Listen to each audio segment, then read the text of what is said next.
Galera, hoje o papo vai ser sobre via aérea fisiologicamente difícil.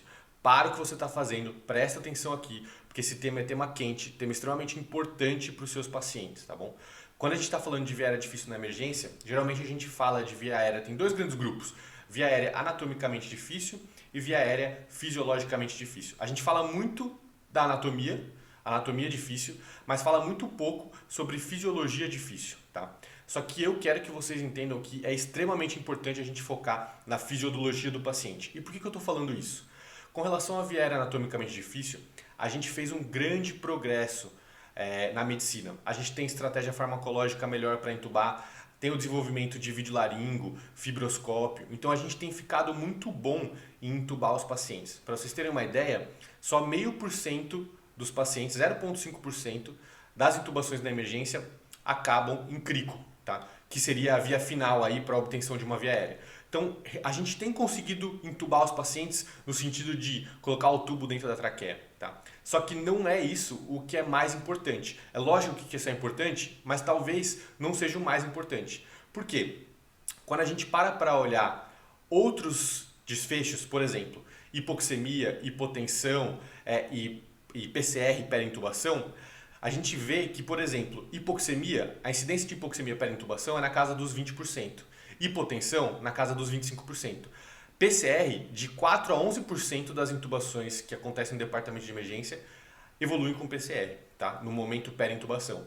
Então, e assim, se a gente está conseguindo intubar, o que a gente conseguiria fazer para prevenir? Será que tem alguma coisa que a gente consegue fazer para prevenir? E a resposta é que muitas vezes sim. E o quê? O que a gente consegue fazer? Consegue fazer otimização fisiológica peri-intubação. Tudo isso que eu falei para vocês, hipoxemia, hipotensão e adiciona aí acidose, a literatura já mostrou de que se isso acontece no momento peri-intubação, isso piora o desfecho dos seus pacientes. Tenta lembrar aí, por acaso alguma vez você viu alguma intubação com fentimida, aí o paciente fez aquela hipotensãozinha, alguém falou, não, é só ligar um volume aí, liga uma droga vasoativa e tá tudo bem. Bom, não é bem assim, tá bom? Tem inclusive literatura mostrando que eventos isolados de hipotensão peri-intubação fazem com que esses pacientes tenham um desfecho de mortalidade pior, dias de internação, dias de UTI e mortalidade. Então a verdade é que a nossa preocupação não pode ser só passar o tubo na traqueia. Tem que ser como a gente faz isso, de maneira global. E aí entra a questão da regra, vocês já ouviram falar da regra dos 90? Talvez a regra dos 100% fosse melhor, mas o que é a regra dos 90? Significa que você quer entubar todos os 90% dos seus pacientes, seria a regra do 90, na primeira tentativa, porque quanto maior o número de tentativas de intubação, isso também piora o desfecho e piora a mortalidade, tá bom? Sem que seu paciente desature abaixo de 90%, sem que o paciente faça hipotensão, ou seja, a pressão sistólica abaixo de 90, e que você entube todo mundo antes de 90 segundos. Por quê? 90 segundos já começa a ser, teoricamente, em 90 segundos, boa parte dos pacientes você tem, se você pré-oxigenar adequadamente, você tem um período de apneia seguro e consegue garantir uma intubação sem que o paciente desenvolva hipoxemia, tá bom? E por que eu fiz esse vídeo aqui? Porque eu queria chamar a atenção para vocês com a questão da via aérea fisiologicamente difícil.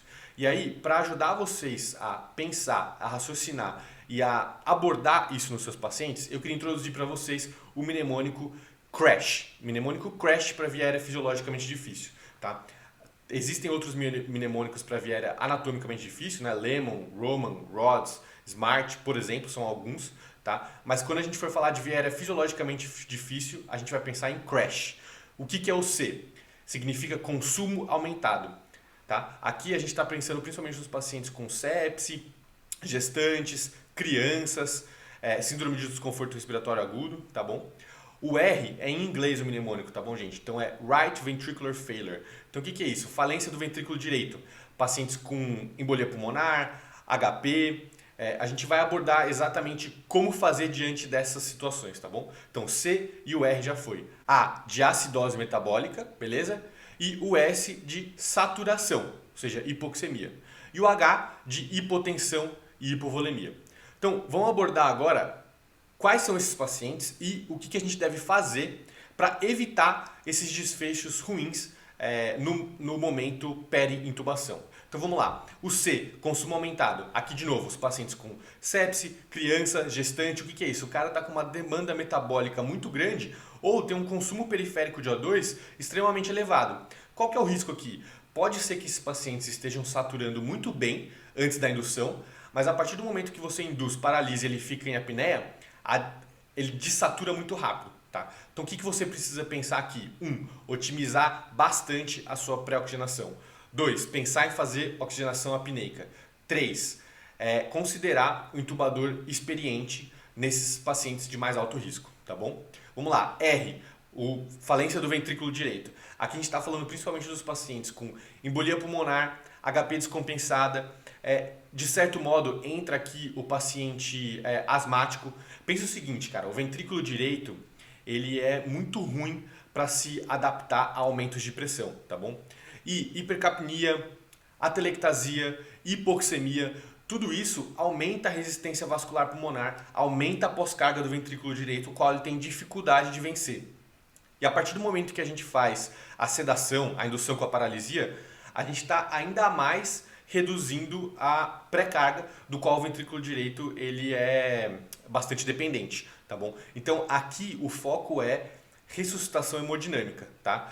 Principalmente ressuscitação hemodinâmica e reverter essas outras causas. Então hipercapnia, hipoxemia, tudo isso, acidose, tudo isso contribui de uma maneira negativamente para o VD, tá? Lembrar também que quando a gente está falando de ressuscitação hemodinâmica, principalmente quando a gente fala de VD, não é volume sempre a resposta, tá bom? A gente precisa pensar também na questão da droga vasoativa e para alguns pacientes o volume pode ser inclusive ainda mais deletério, tá? Então a gente já falou do C, agora a gente vai falar, já falamos do R.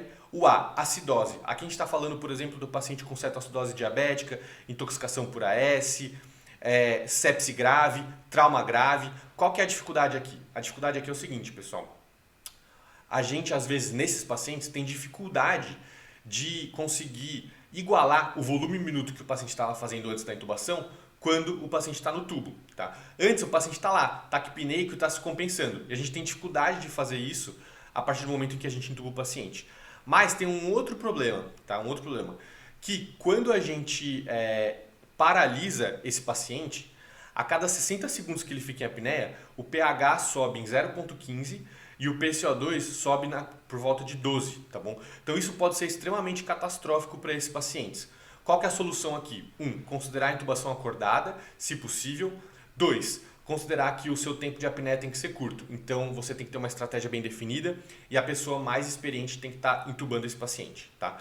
Então, falamos do C, falamos do R, falamos do A, de acidose. Agora a gente vai falar do S, de saturação. Então, o que acontece? Os pacientes que você já pré-oxigenou e eles estão ainda hipoxêmicos, esse cara está na curva descendente já da dessaturação. Ele vai dessaturar muito rápido.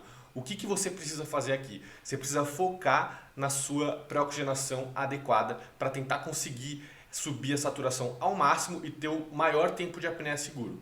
Então lembrar, quando a gente vai falando de otimizar a pré-oxigenação, usar máscara não inalante flush rate ou BVM bem acoplada 15 litros por minuto ou VNI, tá?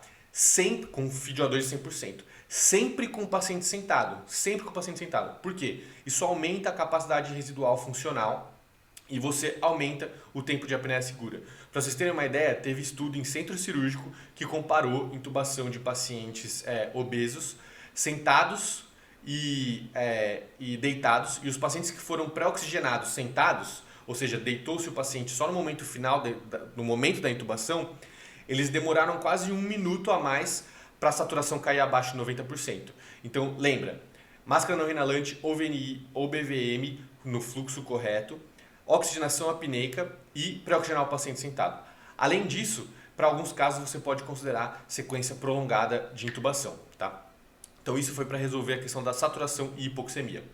E a última letra, o H, hipovolemia e hipotensão. De novo, como a gente comentou, hipotensão ele é um preditor isolado de aumento de mortalidade, tá? Se tiver um evento pré-intubação. Então, esses pacientes, principalmente os pacientes que têm maior risco de desenvolver hipotensão pré-intubação, então, por exemplo, aqueles pacientes que estão com CIRS ou aqueles pacientes que têm o choque index aumentado, em geral maior do que 0,8, você precisa estar ressuscitando antes da intubação. E aqui a gente está falando principalmente de ressuscitação volêmica, em alguns casos hemocomponentes e droga vasoativa. Tá? Então, gente, esse era o objetivo do vídeo, trazer para vocês um pouco da importância da via aérea fisiologicamente difícil, para vocês tentarem sistematizar ou pelo menos lembrar de sempre pensar nos seus pacientes. Como eu posso melhorar a fisiologia antes da intubação mnemônico CRASH. Espero que vocês tenham gostado e eu vejo vocês no próximo vídeo.